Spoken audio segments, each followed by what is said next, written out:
Wrong. So this morning, Kansas City is favored by a field goal. My guess, the line was about 4.5. I thought the Chiefs would be favored by about 4 to 4.5. It is 3. I think Kansas City's the play at 3, 3.5, 4. That's about the right line to me, but mostly 4, 4.5. The favored team has won 35 times and lost 19. There's a reason the team is favored. The Kansas City looks incredibly lethal. In fact, if the game was neutral or in Kansas City, I would love the Chiefs. It's in Tampa. That's something. It's worth a couple of points. Can Tampa Bay win? Well, Kansas City's 2 best offensive linemen will be out. Couple that with the strength of the Buccaneers, which yesterday was not their receiving corps. It was their defensive front. Vita Vea, 2 more weeks rest, will play. He really matters. But I want you to go back. We have a comp on this. And this would be the 2007 season and the 2008 Super Bowl. Kansas City is the Randy Moss, Wes Welker, Brady, 18-0 Patriots. Superstar receiver, great head coach, great quarterback in their prime, good defense, though not top 2 or 3, but a really good defense. Tampa, ironically, with Brady, would be the 13-6 Giants. Big star receiver, Plaxico, Mike Evans, very, very, Bruce Arians, Coughlin, good coaches. Both won. Look at the similarities between Tampa Bay and the Giants. Both were 5 seeds. Both won 3 playoff road games. Both had about 7 to 8 sacks in the playoffs. Both beat Green Bay, NFC Championship at Lambeau. Both led the NFL in playoff sacks.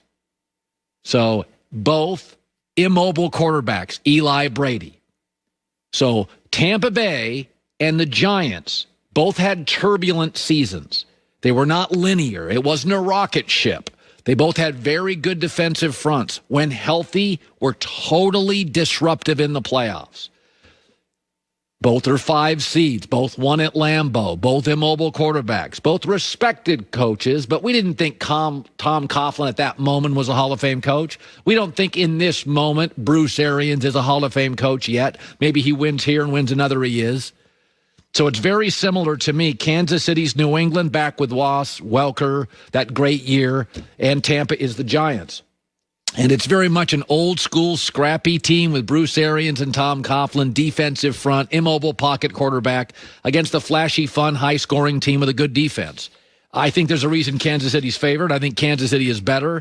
I think Kansas City's ability to score quickly is like, I don't even know how to describe it.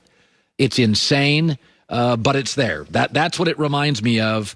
And I will say this. I pointed to this earlier. I always laugh at this, where you get labeled something and it can never change. It's a prime example. You always hear this about Brady. Oh, he's a bad athlete. Let me ask you, do you ever play high school sports? Did you ever know somebody in your high school that got drafted by a Major League Baseball team and ended up going to Michigan to play quarterback in football? Does that sound like a bad athlete? So Tom Brady, at the time, Michigan was a top 5 program. Top 5, top 6. Tom Brady gets a scholarship as a California quarterback to Michigan. Got to be pretty good. He gets drafted by a Major League Baseball team. He's 6'4.5", 225. And he's never hurt. Meaning, that's a pro body. Your body and my body could not take the heat that his gets.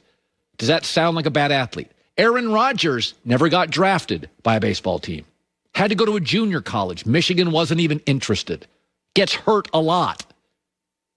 Like, are we sure one's a great athlete, one's a bad athlete? Aaron's a better, more mobile runner, but Brady's almost 6'5".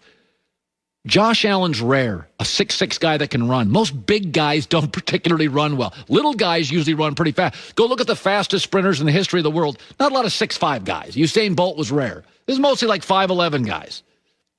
So it's like this idea I watched yesterday, and I said this last week, Joy is my witness. I said, Tom throws the ball sometimes in the red zone with too much velocity. I think he's got the most underrated arm in the league. Yesterday, he is throwing. This is in Lambeau. This is like week 20. He is throwing freaking gas to these players. They can't catch it. Tyler Johnson, great hands. Ball's too fast. Chris Godwin, great receiver. Look at these throws. Brady's got a great arm. Not for 43. First of all, I've said this for years. He's got one of the best cold weather arms because of his torque. That's a rope. This is a 33-yard rope. This idea that Tom's a bad athlete. He's not. Phillip Rivers, stop. By the way, was Aikman a great athlete? Was Dan Fouts a great athlete? Was Peyton Manning a great athlete? Now, John Elway was. Patrick Mahomes is. Russell Wilson is. But I would say 90% of the guys who have been great quarterbacks in my life, they're football players. They weren't great athletes. I mean, was Troy Aikman an all-state basketball player? I don't know. Maybe he was. But when I look at Troy, and I've talked to Troy, and I said, that's a quarterback. His chest says he's a quarterback. His hands say he's a quarterback. He's a big dude. But you get drafted Major League Baseball to high school. You're 6'4.5". You get a scholarship to Michigan. You get hurt once in your career. You have a professional body. Tom's got a pro athlete's body. It's like LeBron. You can't play 20 years, get hurt once. God gave you a professional athlete's body. Hour 2, Colin right, Colin wrong. Tom Brady going to a Super Bowl. The Herd. His upcoming opponent has in this game. The Super Bowl is the Super Bowl. Being able to go up against one of the greatest, if not the greatest quarterback of all time in his 150th Super Bowl, I mean, it's going to be a great experience for me. I mean, to go out there and have a chance to repeat and get to do it against the best. I mean, it's something special, and I'm excited for the opportunity. I find him infinitely likable. I got to tell you something. I find the Kansas City Chiefs, I know we all hate dynasties. I find them, Andy Reid, my wife loves Andy Reid. Patrick Mahomes, Travis Kelce. I find them the Hunt family, who have been just class. They're just impossible to root against. I said it last night. Unless obviously you're a division rival, which is understandable. But the rest of the league, if you have no bone to pick with Kansas City, how can you not just enjoy this? Because to your point, all we ever hear about is people complaining about dynasties. The Patriots dynasty, I totally understood. Also, a fan of the AFC East, it's a tough existence. But they're very rigid. They're very, they're not flashy. There wasn't a whole lot of personality allowed. These guys is the hoodie. It felt like us and them. This does not feel like that. It's so fun. It's mostly offense. It's young. Kansas City is what we all want our offenses to look like. Yes. Aggressive, fast, fun, loose, clever. Yeah. That's what we want. We never said, I'd love to have the most rigid system and dominate football. I grew up with the Steelers. Over the top, Swan, Bradshaw, home run throws, blitz sacks. It was like everybody, you weren't jealous or mad. You were like, that's what I wish my football team played like, aggressive, over the top throws.